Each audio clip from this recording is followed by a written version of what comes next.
Santo, nós te agradecemos por tudo que o Senhor tem feito nesses últimos dias, pelo sermão que Jesus nos ensinou a viver como um estilo de vida segundo Jesus nos ensinou. Nos ajuda a preparar-nos para a eternidade. Senhor, eu também peço para que toda pressão interna, toda acusação do inimigo e todo tipo de muro que se levantou no coração e na mente se derrube agora pelo poder do nome poderoso de Jesus, aquele Rei da Glória que nós cantamos e declaramos nesse lugar. Tu já entrastes aqui, e pela presença do Espírito Santo, a obra que o Senhor está começando em nós vai ser completada, em nome de Jesus, amém, amém. Nós estamos numa série de mensagens sobre o Sermão do Monte. Eu particularmente tenho sido desafiado na minha vida pessoal a viver uma vida segundo o que Jesus ensinou. Eu tenho alguns anos de cristão e eu tenho buscado ser fiel a Deus, e eu sei toda a luta que todos nós enfrentamos para sermos fiéis a Deus. É uma batalha diária, é um desafio, minuto após minuto. Se eu perguntasse para vocês, quem aqui pode levantar a mão porque conseguiu ser perfeito na última semana, ninguém poderia levantar as mãos. Se eu perguntasse para vocês se alguém não pecou nos últimos 2 dias, ninguém poderia levantar a mão. Se eu perguntasse para um de vocês se alguém não pecou no dia de hoje, nenhum poderia levantar a mão. E ainda, se eu fosse mais ousado e perguntasse para você se alguém deixou de pecar nos últimos 30 minutos, nenhum poderia levantar a mão. E ainda, se eu perguntasse nos últimos 5 minutos, nesse louvor maravilhoso, nessa presença gostosa de Deus, ainda assim, nós estaríamos sendo condenados, porque nós não conseguimos viver uma vida longe dos ataques de pecado. Por isso que Jesus nos garantiu, através do sangue dele, a justificação, não pela nossa força, mas pela força daquilo que ele fez, pelo poder da cruz do Calvário. E é por isso que nós temos aprendido dia após dia, que nós estamos em um processo de santificação. E a maior beleza de conhecer a Deus, não uma religião, é entender quem nós somos no processo da eternidade. A coisa mais bela do Evangelho de Jesus é que ele revela o nosso coração quando a gente está com roupa, mas diante dele a gente está nu. O que nós temos aprendido nesses dias, através do sermão mais importante de Jesus, é que sem ter uma avaliação interna, diária, constante, segundo após segundo, minuto após minuto, e tentar viver uma vida segundo o coração dele, isso é um esforço, isso é um trabalho. Nós não chegaremos na eternidade, queridos, para estarmos com Jesus para sempre. Por isso nós não estamos passeando nessa terra. Por isso, ao pegar a ceia nessa noite, não haverá nenhuma acusação contra a sua vida. Não importa o que você falou, o que você fez, não há acusação, porque pelo sangue de Jesus você é justificado. Uma porta de salvação foi aberta para você. Mas há uma escada do qual nós estamos crescendo a cada dia para nos tornarmos mais parecidos com Jesus. E o Sermão do Monte fala sobre isso. Ele nos ensina a ser pobre de espírito. E se você não pegou essa mensagem, essas mensagens, vai na internet, nós temos essas mensagens lá. Ensina a ser pobre de espírito. Jesus nos ensina a sermos mansos. Jesus nos ensina a prantear, a chorar pela nossa situação. Jesus nos ensina a sermos humildes. Jesus nos ensina a termos fome e sede de justiça. Jesus nos ensina a sermos puros de coração, como a pastora Naine pregou semana passada. E nessa noite eu quero trazer luz sobre o versículo 9, sobre essa bem-aventurança, sobre aquilo que Jesus disse que seriam felizes essas pessoas. Em Mateus capítulo 5, versículo 9 diz: felizes ou quão felizes ou bem-aventurados os pacificadores, pois serão filhos de Deus. Felizes são os pacificadores, porque serão filhos de Deus. Existe uma paz estabelecida por Deus no original, no jardim do Éden, que é a mesma paz que nós teremos na eternidade. a mesma paz que nós viveremos com Ele para sempre, e essa paz é completa, essa paz não tem variação, essa paz não é hoje você tem paz, amanhã você não tem, você está lidando com pressões internas, não é uma paz que nós temos hoje, que Jesus traz a paz, mas nós temos que preservar e lutar para mantê-la em nosso coração, mas é uma paz original, é uma paz que se coloca em um lugar daqueles que comem o fruto da árvore da vida, e não pecarão mais, viverão na eternidade. Por isso, essa paz é completa, e ela vai ser restaurada na eternidade, quando tudo acabar, quando você morrer, ou quando Jesus voltar, e nós estivermos reinando com Ele para sempre, comeremos a árvore da vida, do qual não haverá mais morte, nem dor, nem tristeza, nem choro. Esse corpo corruptível, esse corpo nosso, nessa situação não haverá mais, será perfeito e glorioso, nossa mente perfeita e gloriosa. Essa paz, enquanto ela não chega, nós recebemos através de Jesus na cruz do Calvário uma paz que pode ser constante em nosso coração. Por isso que essa paz não é a paz do mundo, porque a paz do mundo é momentânea. Ele disse: eu não vos dou a paz que o mundo vos dá, uma paz passageira, uma paz momentânea. Porque para sermos pacificadores, nós precisamos ter paz dentro de nós. Ninguém que não tem paz não pode ser pacificador. Não adianta você querer ser uma pessoa mansa, humilde, se isso não vier de dentro. E a mesma coisa, a verdadeira paz, ela trabalha dentro do homem. E quando ela entra no homem, ela transforma o homem. Shalom, o Deus da paz, o príncipe da paz, Jesus, quando Ele entra no homem, esse homem começa a manifestar o fruto da paz que ele tem, que é ser pacificador. E eu quero dizer para você a coisa, talvez um dos grandes desafios, porque essa bem-aventurança, ela começa dentro, mas ela manifesta de uma forma tão poderosa externamente. E nós queremos chamar toda a atenção para esse ponto, porque Jesus nos ensinou que nós seremos chamados filhos de Deus, aos pacificadores. Talvez seja o maior desafio do cristão, seja esse, e você vai entender durante essa palavra, queridos. Por isso que o homem tem 3 conflitos internos tão poderosos que ele precisa vencer. O primeiro é o conflito de uma guerra interna contra Deus. O homem está o tempo todo guerreando para viver uma vida em Deus. Há um conflito, uma ausência de paz para ele viver. Por isso o apóstolo Paulo, ele disse: para eu me achegar a Deus, eu me santifico. Eu me santifico para lançar fora toda a escuridão do meu interior, porque ele sabia que a carne do homem está lutando dentro dele contra Deus. A nossa natureza humana quer lutar contra Deus, quer se afastar de Deus. Por isso há um conflito do homem, primeiro para se achegar a Deus, depois para se manter em Deus, depois para conhecer a Deus, depois para entender seu propósito em Deus. Há um conflito, e a paz é quando o conflito vai embora. Outra coisa que o homem tem como conflito é conflito consigo mesmo, é uma guerra consigo mesmo. O apóstolo Paulo também disse: o mal que eu não quero, esse eu faço, mas o bem que eu quero fazer, esse eu não faço. Oh carne, que dura situação a minha. Ou seja, o homem está lutando com um conflito interno, e muitas vezes esse homem não tem paz, porque há tanta batalha no seu interior, há tantos desejos carnais borbulhando no seu coração, há uma luta de querer agradar a Deus, há uma luta de querer manter-se fiel, mas não tem paz no coração, porque há um conflito interno, há uma pressão interna. Gente que está na igreja, gente que é fiel a Deus, está lutando contra a carne, contra o pecado, há um conflito consigo mesmo, para deixar o seu jeitão, para mandar embora a sua forma de ontem e o seu novo estilo de vida permanecer. É um desafio interno, é um conflito interno.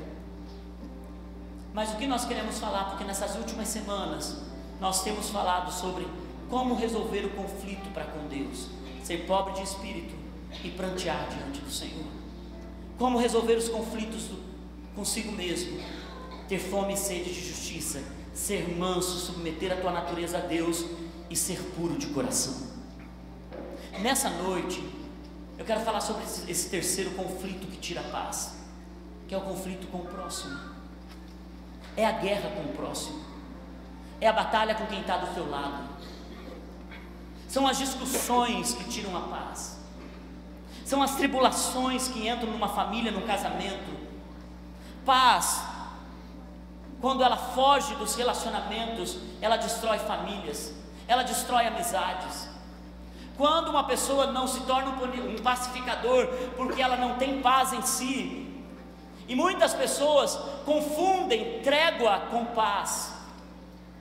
Sabe o que é uma trégua? A trégua é quando você está em guerra, você recolhe as suas armas e você dá um tempo na guerra.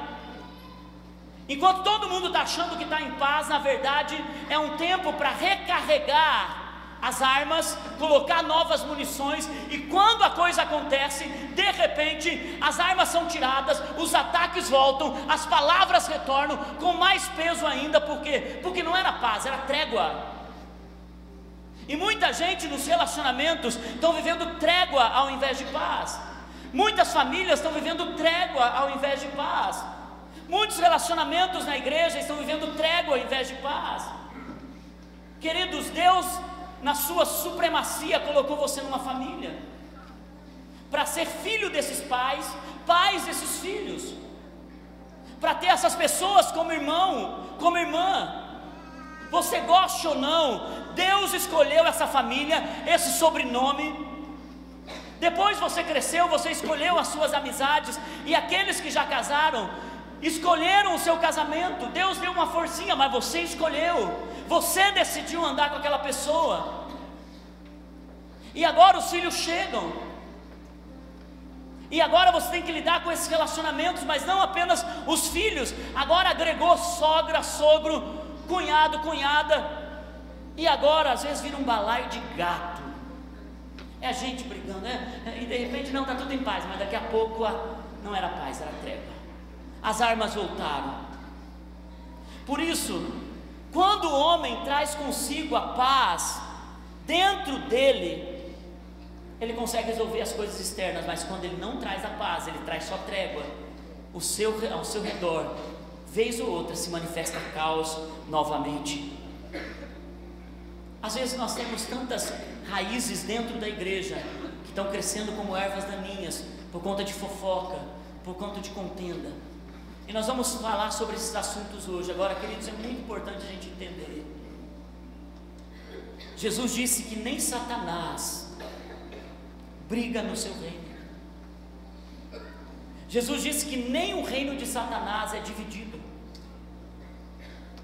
Ele diz que até os demônios são unidos. E muitas vezes, nós como cristãos, fazemos o que nem o diabo faz e colocamos a culpa no diabo. Sai, capeta, está amarrado, eu te repreendo, quando na verdade ele não tem nada a ver com isso. Ele diz: olha, eu tenho muitos defeitos, mas esse, o próprio Jesus já disse, o meu reino não é dividido, porque para eu alcançar o meu propósito, eu não posso ser dividido. Olha o que diz Marcos capítulo 3, versículo 23, para que você possa conferir na palavra isso. Então Jesus os chamou e lhes falou por parábolas. Como pode Satanás expulsar Satanás? Só que a gente anda expulsando. A gente anda expulsando gente dentro de casa, a gente anda expulsando gente de dentro da igreja. A gente expulsa. Nem Satanás expulsa a si mesmo, mas a gente expulsa os dos nossos, a natureza divina, gente que Deus colocou para estar perto de nós. A igreja não é um lugar para expulsar pessoas, a igreja é um lugar para acolher pessoas, para amar pessoas, ainda que a gente seja diferente. E Jesus continua dizendo, versículo 24: se um reino estiver dividido contra si mesmo, ele não poderá subsistir. E ele continua agora dizendo, 25: se uma casa estiver dividida contra si mesma, também não poderá subsistir. Você percebe quão importante é atender ao chamado do Sermão do Monte para ser pacificador? Porque uma casa, e Jesus termina o Sermão do Monte dizendo: Aonde vocês estão construindo a casa de vocês? Na rocha ou na areia? Só que ele já disse no começo do sermão: vocês não entenderam que vocês foram chamados para serem reconciliadores, cheios de paz? Vocês não estão percebendo que algumas atitudes de vocês estão dividindo a casa de vocês, o casamento de vocês, os filhos de vocês, a igreja de vocês? Vocês não estão percebendo isso? E no versículo 26: e se Satanás se opuser a si mesmo e estiver dividido, não poderá subsistir, pois será o seu fim. Nem os demônios brigam entre eles, e nós brigamos, gente. Chegou um tempo em que o evangelho precisa ser real em nossa vida, não apenas frequentar uma congregação. Sem a paz, uma família se desintegra. Sem a paz, uma igreja se torna irrelevante. Sem a paz, o mundo entra em guerra, em caos, em colapso. Eu gosto muito de ler um escritor chamado Estevão Dias Lopes, Hernandes Dias Lopes, e ele fala sobre o que não é paz. Ele coloca assim, ó: paz não é ausência de conflito. Muitas pessoas pensam que a ausência de conflito é porque você está em paz.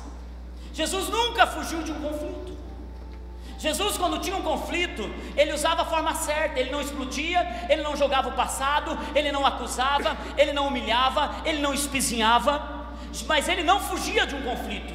A maioria das pessoas, para terem paz, elas fogem do conflito, elas não resolvem as situações. Jesus, pelo contrário, o conflito, quando existia, ele trazia justiça, porque paz é isso. A paz, ela tem um irmão gêmeo, que é a justiça. A justiça, ela prepara a paz. A verdade, ela prepara o caminho da paz. Não se engane, quando a gente foge de conflito, a gente está jogando para debaixo do tapete os problemas. Uma hora o problema volta, as armas são sacadas de novo, e quando você percebe, está pior do que antes. Não é ter ausência de conflito a paz, muito pelo contrário, é sentar, é resolver, é conversar. Nós tivemos ontem o seminário de cura emocional. Eu lamentei tanto alguns de vocês não estarem aí, lamentei todos vocês, mas alguns que a gente aconselha, que a gente conhece, gente, foi simplesmente extraordinário ontem. Foi tão especial porque falou sobre os dilemas familiares, sobre como nós lidamos com nossos filhos, sobre como nós carregamos as coisas do passado e hoje nós vomitamos na próxima geração, e como nós podemos tomar posição em Cristo Jesus. Ensinou a gente a resolver conflito e não dar tanta importância para pequenas situações da vida. Eu fiquei abismado porque os adolescentes fecham os ouvidos. Ela falou: gente, para que ficar se estressando tanto com bagunça de quarto de adolescente? Todos eles são assim. Todos eles jogam roupa, viram uma bagunça. Resolva-se. Aleluia, né? Glória a Deus. Depois vocês acertam comigo no final.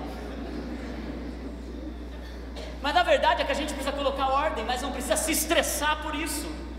Não precisa criar um monstro por isso. E eu posso levantar todas as mãos e todas as pernas dizendo: quem já cometeu absurdos dentro de casa? Quem já falou o que não devia? Quem já reclamou por pouca coisa? Quem, ao invés de jogar água no fogo, jogou gasolina no fogo? Todos nós estamos assim.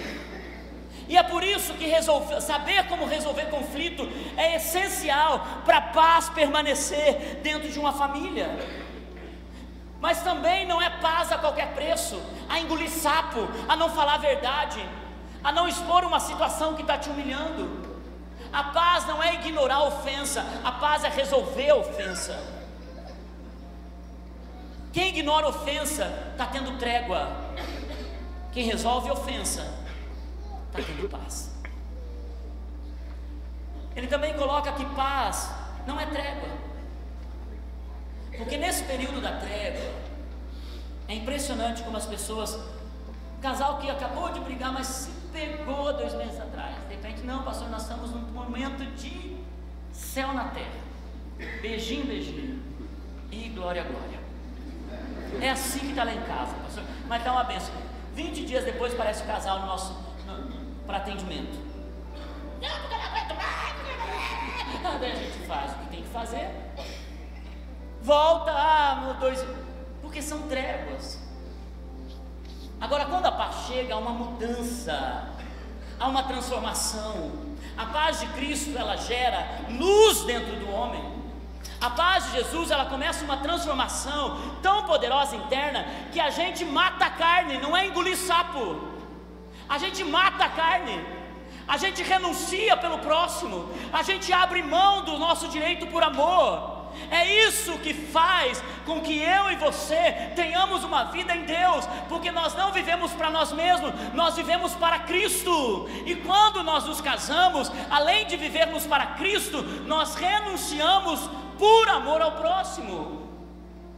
Nenhum jovem se casa para ser feliz, mas se casa para fazer o outro feliz, e a recompensa disso é colher abundantemente mais aquilo que está plantando.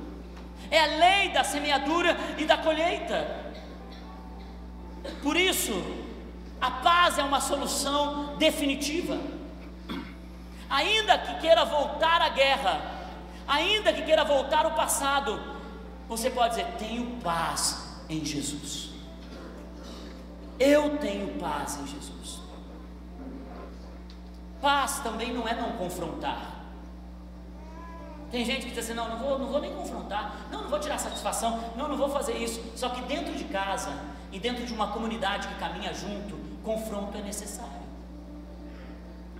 Você sabe a história do rei Davi? A gente fala em detalhes ela no reencontro. É um tempo de cura tremendo, o reencontro, que é um dos nossos encontros aqui da igreja.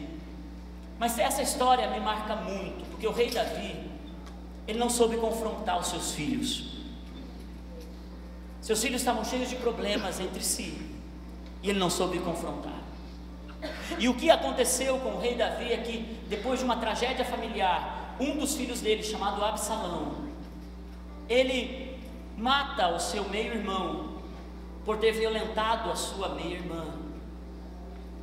Ele vai para o pai e ele diz: pai, olha o que ele fez. O pai não faz nada, o pai não resolve o conflito. O pai manda Absalão morar por 2 anos na casa do vô dele. Absalão se enche de ódio durante esse período de tempo, e ele volta agora e pede para o pai: pai, me deixe morar no palácio. O pai disse: não, você errou. Ele manda até uma carta, nem fala com Absalão. Ele não resolve o conflito. Absalão vai morar ali na redondeza, e o que acontece? Absalão vai para a porta do palácio de Davi, e ele fica ouvindo as lamentações, porque num reino, o rei nunca é perfeito. O único rei perfeito foi Jesus. Pai não é perfeito, mãe não é perfeita, filho não é perfeito, pastor não é perfeito, igreja não é perfeita. Se for apontar o erro da sua casa, se for apontar o erro do seu pai, se for apontar o erro da sua mãe, se for apontar os erros dos seus filhos, ou se for apontar o erro do seu cônjuge, e apontar o erro do seu pastor, meu filho, nós temos uma lista enorme para escrever.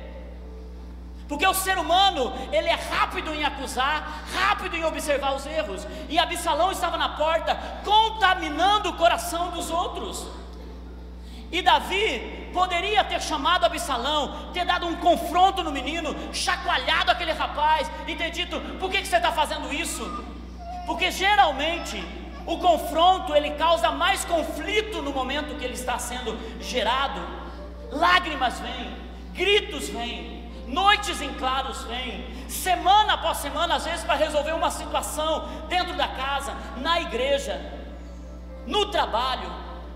Agora, quando a gente confronta, tenha certeza disso, o próprio Espírito sopra a solução do problema.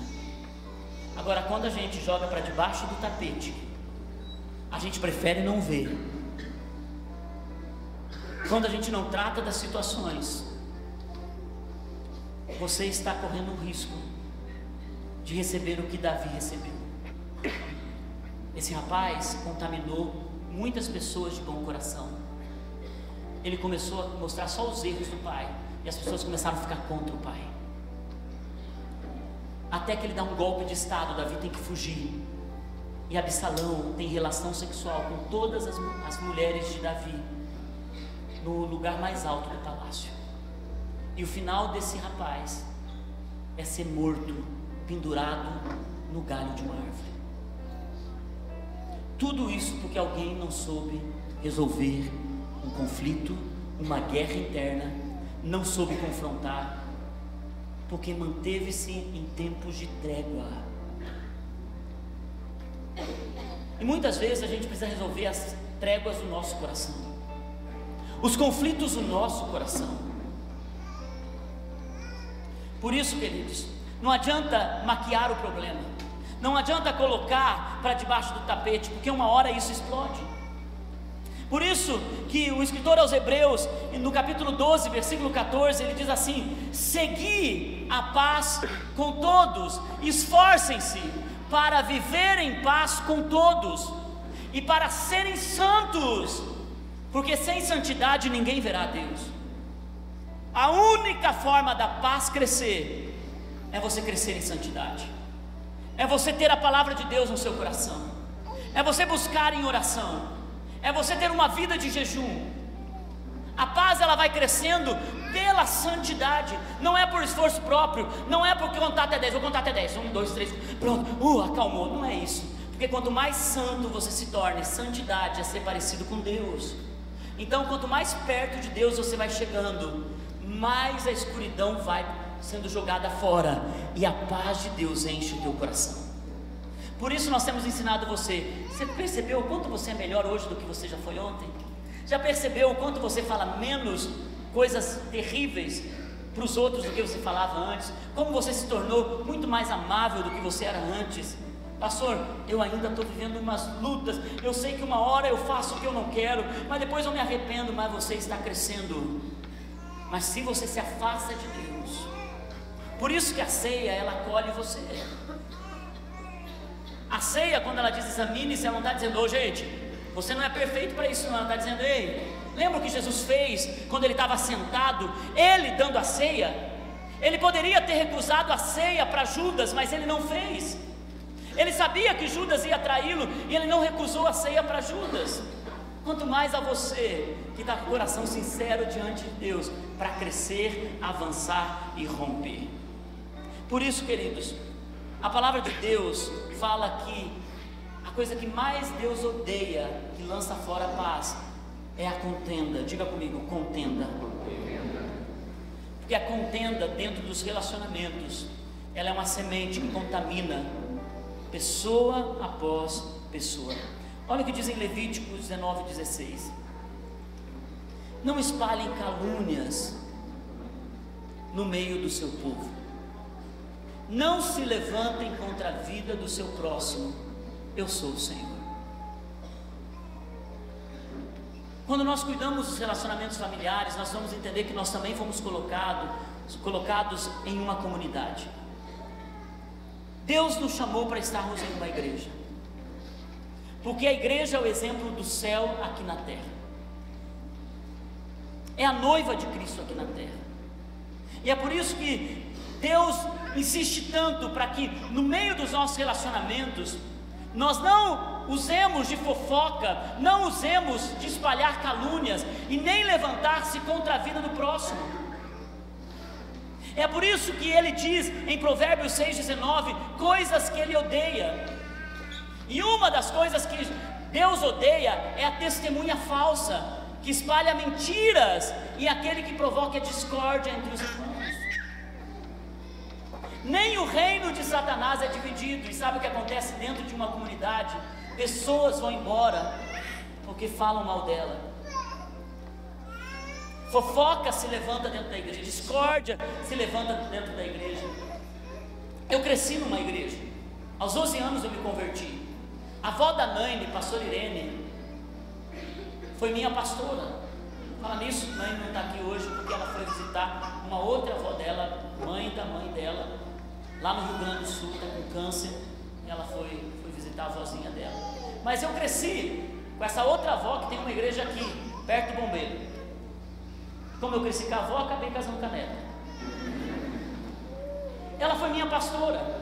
E o louvor que nós temos aqui não tem nada a ver com o louvor que tinha nessa igreja, gente. O louvor que tinha nessa igreja, né, Gisele? Fernando, o louvor que tinha nessa igreja não tinha a ver com essa coisa maravilhosa, era um louvor gostoso, porque para a época a gente cantava, celebrava, e Jesus é digno de ser celebrado de qualquer jeito. Mas a pastora Irene, ela era uma bela compositora, compôs várias músicas, mas quando ela queria falar alguma coisa para a igreja, mandar um recado para a igreja, ela compunha algumas músicas, e a gente cantava as músicas que ela compunha, mas a gente cantava, e a gente batia palma. E quando eu estava revendo essa mensagem essa noite, eu lembrei de uma música que eu cantava. Eu falei, sabe o que eu acho que a pastora Irene estava querendo mandar um recado com essa música? Olha como é essa música, olha só, vou apresentar para vocês. Será que é um recado? Toma cuidado, irmão, toma cuidado com o fermento do fariseu. O fermento do fariseu é o religioso que deixa crescer a sua fala. Ele vive espalhando contenda de porta em porta, pois não tem o que fazer. O seu trabalho é destruir a igreja, julga você contra mim e eu contra você. Quando ele chega no seu portão, sua conversa é só murmuração. Não mande entrar, não dê a mão, senão dali um pouco você está na confusão. Fala mal da igreja e também do pastor, critica a mensagem e também o pregador. Mas quando nós cantávamos essa música, não cantava assim, era muito animado, e a gente cantava batendo palma. Quer ver como que a gente cantava? Coloca lá. Toma cuidado, irmão, toma cuidado com o fermento do fariseu. Toma cuidado, irmão, toma cuidado com o fermento do fariseu. Ele vive espalhando contenda de porta em porta, pois não tem o que fazer. O seu trabalho é destruir a igreja, jogar você contra mim e eu contra você. O seu trabalho é destruir a igreja, jogar você contra mim e eu contra você. Quando ele chega no seu portão, sua conversa é só murmuração. Não mande entrar, não dê a mão, senão dali um pouco você tá na confusão. Oh, não dê entrar, não dê a mão, senão dali um pouco você está na confusão. Não mande entrar, não dê a mão, senão dali um pouco você está na confusão. Ele fala mal da igreja e também do seu pastor, fala mal da mensagem e também do pregador, aleluia. Fala da igreja e também... E assim ia. E a gente cantava. Você lembra, né? Geni também lembra, né, Geni? Quem lembra dessa música? Deve ter uns 15 aí. Será que ela estava mandando recado pra gente? Será que ela estava com algum problema na igreja? De confusão? Mas a contenda, ela pode destruir uma comunidade. Como ela destrói um relacionamento, ela destrói o trabalho de Deus. Sabe, tem pessoas que sopram as brasas da contenda. Tem pessoa que assopra para pegar mais fogo uma discussão. Tem gente que faz com que situações pequenas se tornem gigantes. Tem gente que, ao invés de jogar a capa sobre a liderança, porque não há um líder que não erra, não há um pai que não erra, ele expõe a nudez, ele fala na beira do portão, ele questiona as coisas que estão acontecendo. Tudo isso porque ele ama a casa de Deus, porque ele tem zelo. Você não está percebendo? Isso é uma erva tão daninha, tão perigosa, não para a igreja, porque a igreja é de Jesus, porque a família é de Jesus, mas ela destrói pessoas, ela marca pessoas, e pior, a colheita para quem faz isso é morte com o pescoço no galho. Ela não prospera, ela não avança. Por isso Jesus ensinou a sermos pacificadores. Quando alguém vem com uma crítica, Jesus disse que nós deveríamos ser pacificadores. O apóstolo Paulo nos ensinou a sermos reconciliadores. Ele diz: quanto a vocês todos, vocês têm o ministério da reconciliação e não o ministério da murmuração.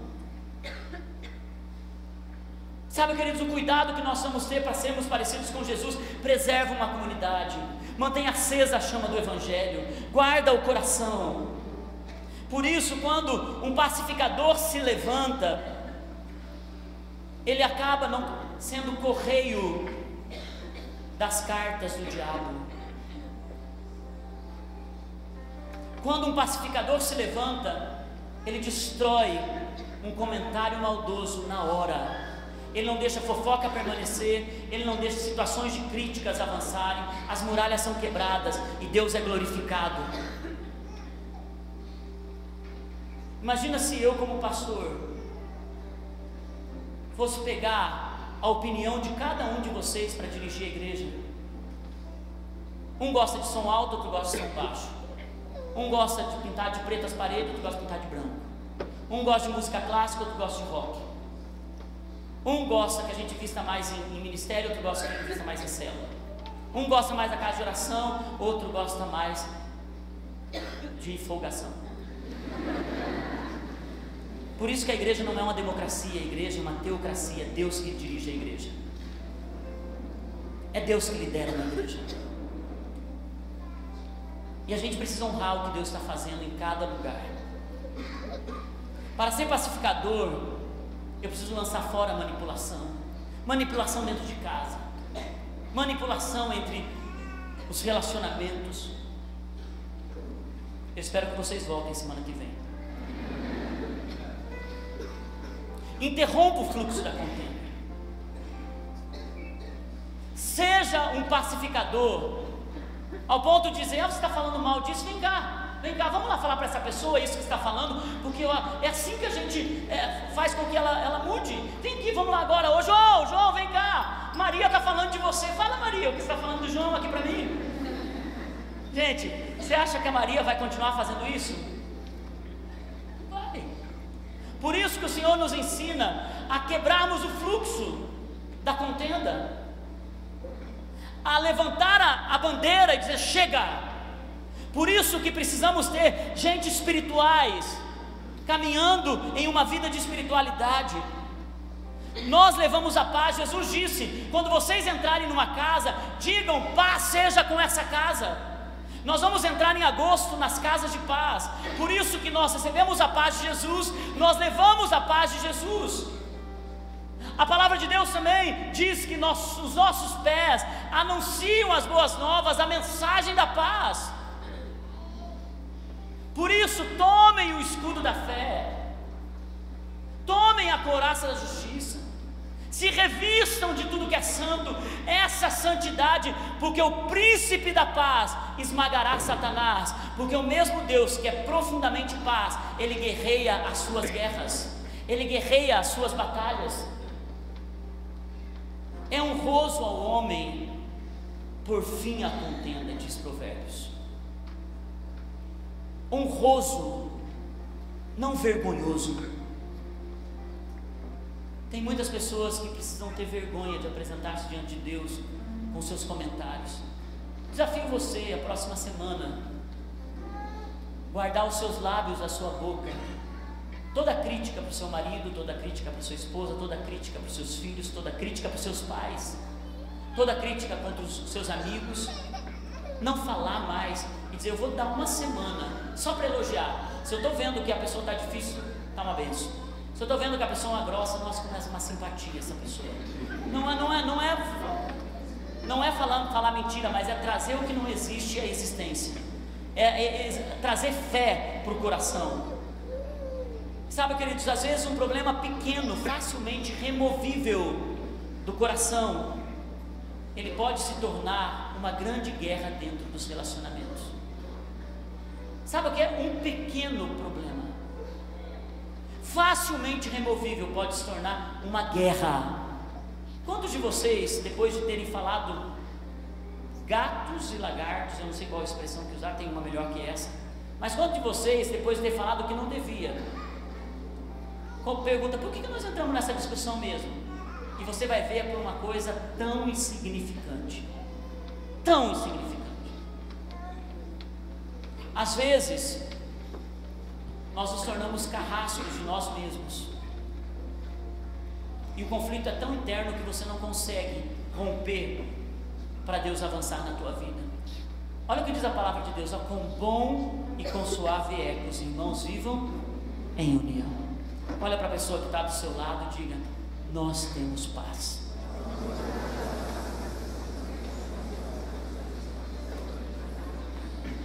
Diga comigo: você se torna um pacificador quando você perdoa. Você sabe que não há como vir paz se o perdão não estiver trabalhando em você. E perdão, um homem não consegue perdoar. Nós não temos condições de perdoar por nós mesmos. O perdão que vem de Deus, ele não fica trazendo o passado. E a maioria dos conflitos é porque você acaba perdoando agora, e a próxima arma que é tirada volta todo o passado e toda a guerra de novo, porque não foi perdoado. Jesus conta a história daqueles dois homens, um devia para o outro, e de repente, quando um que devia 10 mil talentos não pôde perdoar aquele que devia 100 denários, ou melhor, 100 denários não podia perdoar aquele que devia 10 mil talentos, colocando nos valores de hoje, seria 600 mil dólares. Não poderia perdoar aquele que devia 10 mil dólares. Sabe o que fala sobre a gente? Que às vezes a gente não perdoa algumas coisas. Eu não estou dizendo que você não foi ferido, que você não foi injustiçado, que foi feio o que aconteceu com você, mas eu estou dizendo para você que quando você vive uma vida segundo o Sermão do Monte, você lembra quem você é, que Deus te perdoou 600 mil vezes ou mais, e você não pode perdoar o próximo. E quando a gente não perdoa o próximo, não tem paz, porque o perdão é a base para a paz avançar. Há uma bênção para aqueles que são pacificadores. A palavra de Deus diz que seus filhos serão reparadores de brecha. Sabe o que a gente percebe, gente? É que muitos filhos já estão imitando os pais no estresse, na irritação, e eles já estão batendo pezinho desde pequeno, eles já estão falando para os outros, eles já estão brigando na escolinha, eles já estão metendo a mão na escolinha, eles já estão mandando na escolinha, gente, é impressionante. Por quê? Porque tudo isso ele vem em casa. Mas quando um pai e uma mãe é pacificador, a paz está fluindo dentro da casa, seus filhos se tornarão reparadores de brechas. E o que eu creio é que os nossos filhos serão tão poderosos na nossa sociedade, que eles repararão as brechas para que o rei possa habitar na nossa cidade, para que Deus possa fazer uma grande obra nas próximas famílias.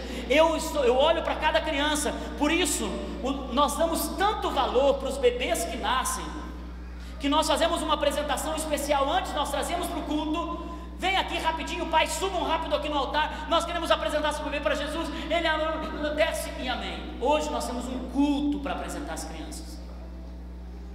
Nós separamos intercessores que oram por cada criança que vai ser apresentada, e na maioria das vezes são 40 crianças, de 2 em 2 meses, 40 crianças, de 2 em 2, vocês trabalham bem nessa casa. E o que é mais lindo é o pai chegar aqui na frente, e ele levanta o menininho ou a menininha, e ele declara, que nem um rei leão, sabe? Ele declara sobre aquele bebê: você é meu filho, Deus te colocou em minha família, eu te amo, eu vou te guiar a esse lugar, eu vou preparar esse caminho para você. Depois vem a mãe: você é meu filho, né? A mãe já fala mais igual, você é meu filho, eu te amo. Depois vem os avós, as testemunhas, e por final nós temos os intercessores e líderes postos, e cada pai vai com seus filhos, e naquele momento o intercessor profetiza sobre a criança, libera uma palavra profética sobre a criança, abençoa a vida da criança, pega a palavra que Deus entregou durante a semana para aquela criança. Por quê? Porque há um valor nessa casa. Os nossos filhos serão reparadores de brecha, e nós acreditamos nisso desde que eles são gerados no ventre de uma mãe. Uma comunidade precisa ter seus valores, só que não adianta uma igreja ter seus valores e seus pais destruírem a geração em casa. É por isso, queridos, 1 hora de culto, 1h30 de culto não muda você. O que muda você é a palavra de Deus durante a semana, é a oração durante a semana, jejum durante a semana, postura durante a semana, ser igual a Cristo durante a semana, porque o culto é o momento que a gente recebe uma pequena porção da palavra. Um pastor fraco, falho, que não é perfeito, tentando ajudar você e caminhar com você a um lugar que Deus nos chamou, mas nós não conseguiremos através do culto de domingo. Mas é do estilo de vida na palavra de Deus que nós vamos mudar. E é por isso que eu encerro agora, que Jesus disse: os pacificadores serão chamados filhos de Deus.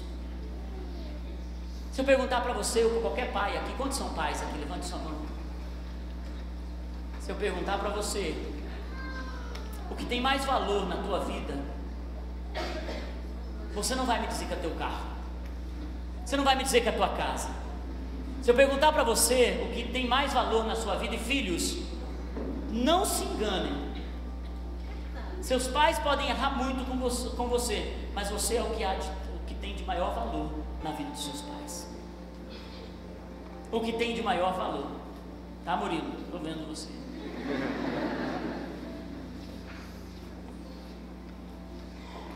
Eu negocio carro, eu negocio casa, eu negocio igreja, eu negocio tudo, mas meus filhos têm prioridade. Se eu tiver que deixar a igreja para cuidar de um filho que está afastado, eu deixo a igreja, porque a igreja não tem mais valor que meus filhos.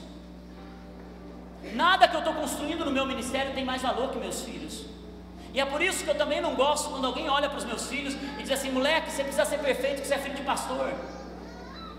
Porque ele é filho de um pai que está pastor agora, mas a minha principal posição na vida deles é ser pai, não ser pastor. Eles podem errar como os filhos de vocês, eles podem fazer bagunça como os filhos de vocês, eles não são melhores que os filhos de vocês, mas eles também não são piores que os filhos de vocês. Eles são iguais. Mas se há alguém que tem valor, são os meus filhos. Para você não é a mesma coisa? Você briga com mundos e fundos por causa dos seus filhos, sim ou não? É isso que Deus está dizendo. Está dizendo: vocês são meus filhos. De tudo que eu tenho no mundo, vocês são meus filhos. Quantos gostariam de ver um anjo trabalhando em seu favor, o anjo de Deus trabalhando em seu favor? Eu gostaria muito de ver um anjo trabalhando em meu favor, de ver mesmo, sabe? Um dia a Naine pediu para ver um anjo, ela estava num retiro, ela pediu para ver um anjo. Ela disse que quando o anjo apareceu para ela e abaixou para ver pela porta, e apareceu só um pedacinho do olho dele, ela ficou tão assustada, não, Deus, tá bom, não quero mais ver, tá ótimo, porque a gente pensa que o anjo é aquele que vem batendo assim, que anjo maravilhoso. Não, os anjos de Deus são poderosos em guerra. Os anjos de Deus trabalham em favor. Nós não podemos orar aos anjos, mas os anjos de Deus são poderosos para trabalhar em nosso favor. Mas sabe o que Jesus diz a respeito deles? Que nós somos superiores a eles, porque ao Filho Ele deu tudo. Pense, a tua posição na eternidade é uma posição mais elevada do que a dos anjos. Você é o que há de maior valor para Deus, que Ele deu Jesus por você. E é por isso, queridos, que quando Jesus disse: vocês são filhos de Deus, porém Ele disse que vocês serão chamados filhos de Deus. Filhos é o que nós somos, mas quando nos chamam de filhos, é porque eles estão vendo que nós somos filhos. Você está entendendo o que eu estou dizendo? Você olha talvez para o Mateus e para o Murilo, você diga assim: aquele lá é o filho do pastor. Eles sabem que eles são meus filhos, mas quando você o chama disso, é porque você está vendo eles, então está reconhecendo eles. O mundo precisa reconhecer a mim e a você como filho de Deus. E como que o mundo vai reconhecer? Com a Bíblia debaixo do braço? Porque você fica passando por aí dizendo: boa noite, glória a Deus, bom dia, aleluia. É por isso? Vamos tomar um café oricanda lá, assim? É assim que você demonstra que você é filho de Deus? Não. Sabe como você demonstra que você é filho de Deus? Sendo um pacificador. Você poderia colocar gasolina e você não coloca. Você poderia expor, porque você tem muita munição para falar e você não fala. Você poderia falar poucas e boas e você não fala. Você poderia humilhar, espizinhar, a pessoa ia sair dali humilhada e você diz: não, a justiça vem de Deus, eu vou me calar, porque se eu falo, eu crio a minha própria justiça. Mas quando Deus fala, Ele me honra. Sabe, queridos, Evangelho é a coisa mais linda que alguém possa viver, mas ele é um trabalhar, e é por isso que nós queremos, como comunidade, não sermos apenas uma grande comunidade, mas uma profunda comunidade em Deus. Amém? Nós vamos encerrar o culto antes da ceia cantando "Toma cuidado, irmão, toma cuidado". Vamos colocar em pé.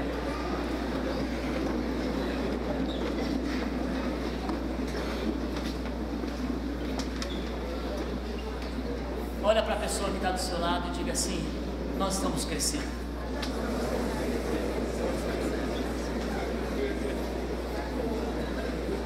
Abra tuas mãos. Antes de nós pegarmos a ceia e participarmos do corpo e do sangue de Jesus, eu queria que você entendesse tanto o poder da ceia de Jesus. Ela traz cura para a alma doente. É tão poderoso esse momento da ceia, porque aquilo que nós não conseguimos fazer, Ele nos dá força e esperança de que Ele está trabalhando por nós. Sabe, queridos, eu oro nessa noite, quero junto com você entrar em fé. E eu confesso para você, talvez de todas as coisas da bem-aventurança, dessas e da que nós vamos falar ainda pela frente, talvez a que eu precise mais trabalhar na minha vida seja o pacificador. Só que eu decidi que eu não vou levantar a bandeira do tipo assim: eu sou assim, meu temperamento é forte desse jeito, minha personalidade é desse jeito, eu sou assim, Deus me ama desse jeito e eu não vou mudar. Eu poderia dizer isso, mas a área que eu mais preciso trabalhar é o pacificador. E eu sei que se você está nesse mesmo lugar que eu quero orar junto com você, pedindo que a paz de Cristo preencha o nosso coração, que a paz de Cristo possa preencher toda a nossa mente, que a paz de Cristo possa controlar os nossos lábios, que a paz de Cristo possa dar força na hora certa. Por isso nós queremos que a paz que excede todo entendimento possa nos levar ao nosso propósito e ao nosso destino. Agora nós precisamos querer diante de Deus trabalhar isso. Se você quer trabalhar isso na sua vida, abra suas mãos enquanto nós vamos orar. Depois nós vamos pegar a ceia, vamos continuar cantando essa canção. Pai, nós pedimos nessa noite, trabalha em nosso coração, trabalha no nosso espírito, trabalha em nós, flua em nós paz que excede todo entendimento. Senhor, nos ajuda a vencer, nos ajuda a romper. É a nossa oração nessa noite. Vai falando para o Senhor, se tem mágoas para entregar, enquanto vai ser servido a ceia, vai orando ao Senhor, vai cantando ao Senhor, vai entregando ao nosso Deus. A terra já estremeceu ao som da sua voz, e se o mar agitado está, Deus pode acalmá-lo só por me amar. Seguirei, seguirei olhando pra ti, não temerei, pois em ti tenho paz. Seguirei, seguirei olhando pra ti, tenho paz em mim.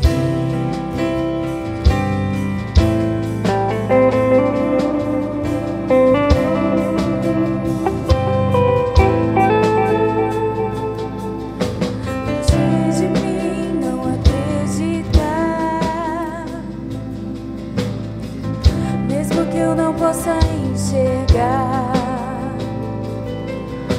E se o monte à minha frente está, pela fé será lançado ao mar. Seguirei, seguirei, olhando pra ti, não temerei, pois em ti tenho paz. Seguirei, seguirei, olhando pra ti, tenho paz, tenho paz. Meu coração descansa em Deus, a tempestade ainda ouve sua voz. Meu coração descansa em Deus, a tempestade ainda ouve sua voz. A tempestade ainda ouve sua voz.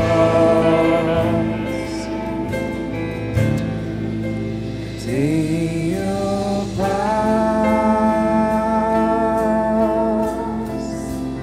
em Jesus. Tenho paz em Jesus. Eu tenho paz, tenho paz em Jesus.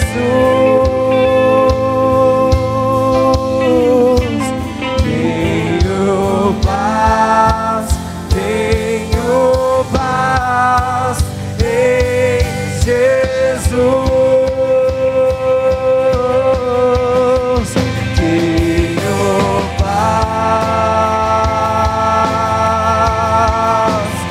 Tenho paz em Jesus.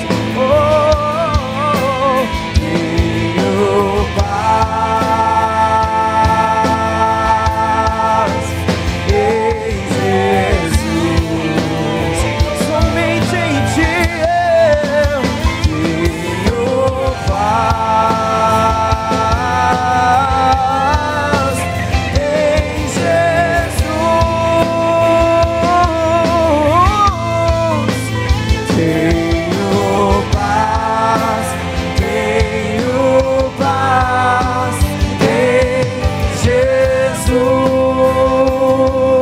paz em Jesus. Tenho paz em Jesus.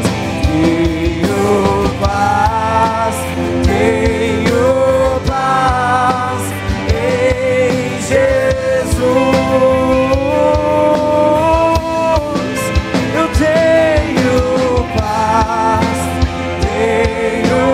paz em Jesus.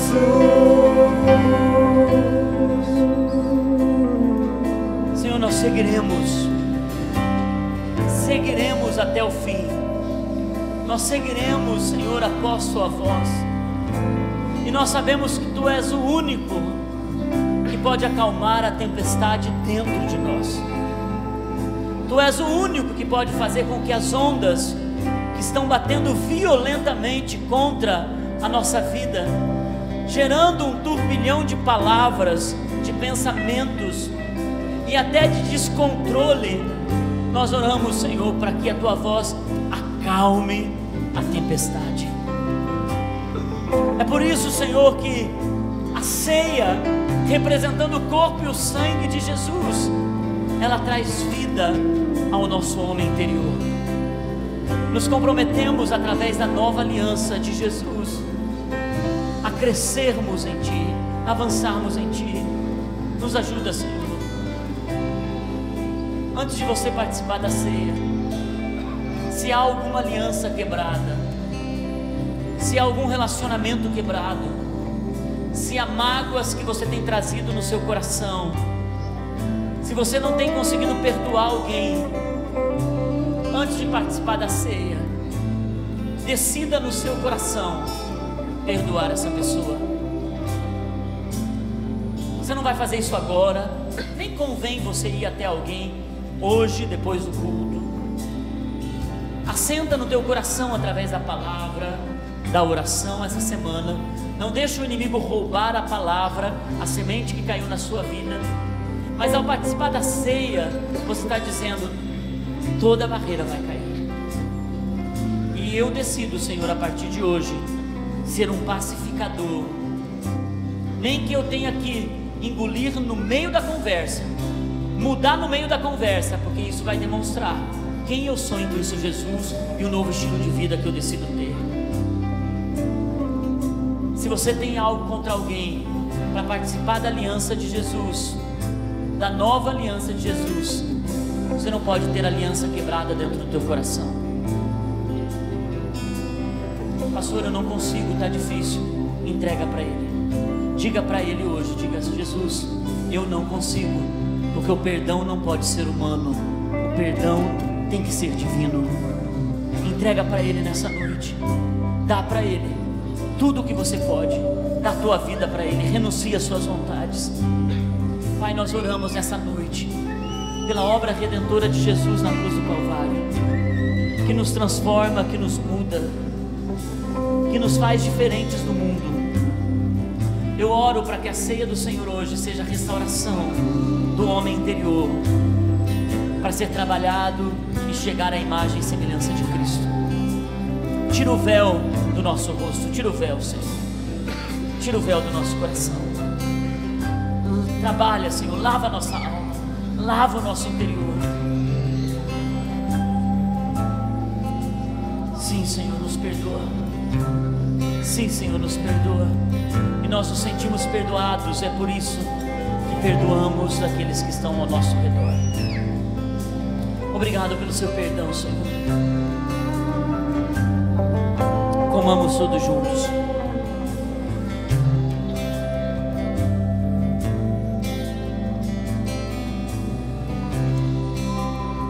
Ele é o pão da vida.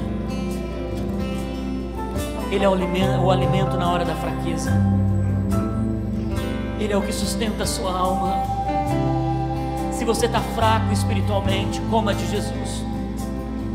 Coma de Jesus agora. O pão é só a representação que você está comendo dele. Coma da presença de Jesus. Se alimente da palavra. Ele é o verbo vivo, ele é a palavra. Ele é o verbo encarnado. Ele é o rei que ressuscitou. Se alimente dele, ele tem vida para você, ele tem paz. Ele é a própria paz, ele é o príncipe da paz.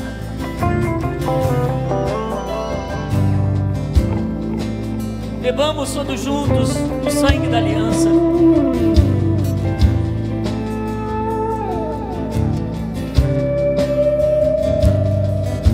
Seja limpo, purificado.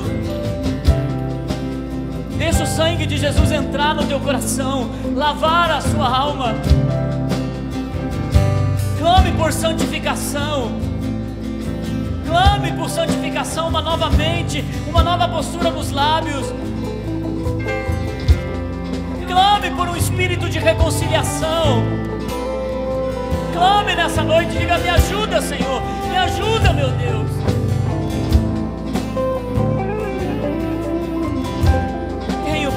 Tenho paz em Jesus.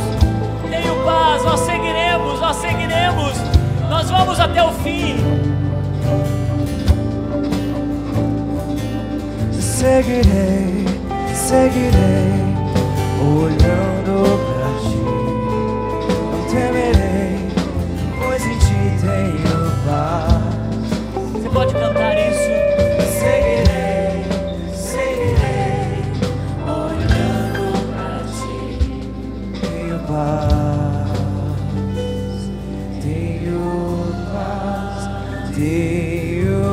paz. Receba a paz de Jesus. Em Jesus. Deixe Ele habitar em você através do Espírito Santo. Tenho paz.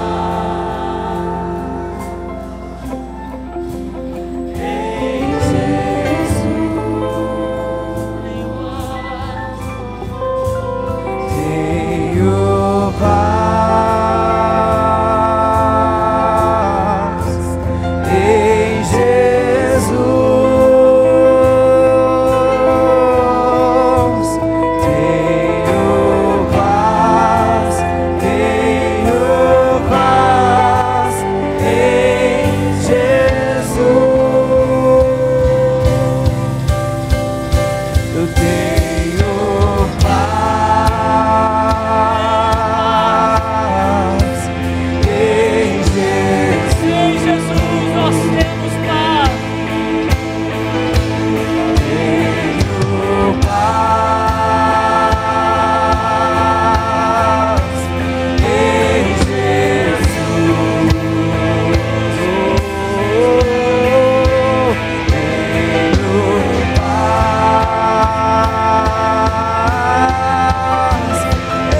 abençoe, queridos. Tenham uma boa semana, cheia da paz de Cristo na sua vida. Vão com Deus, abençoados, em nome de Jesus.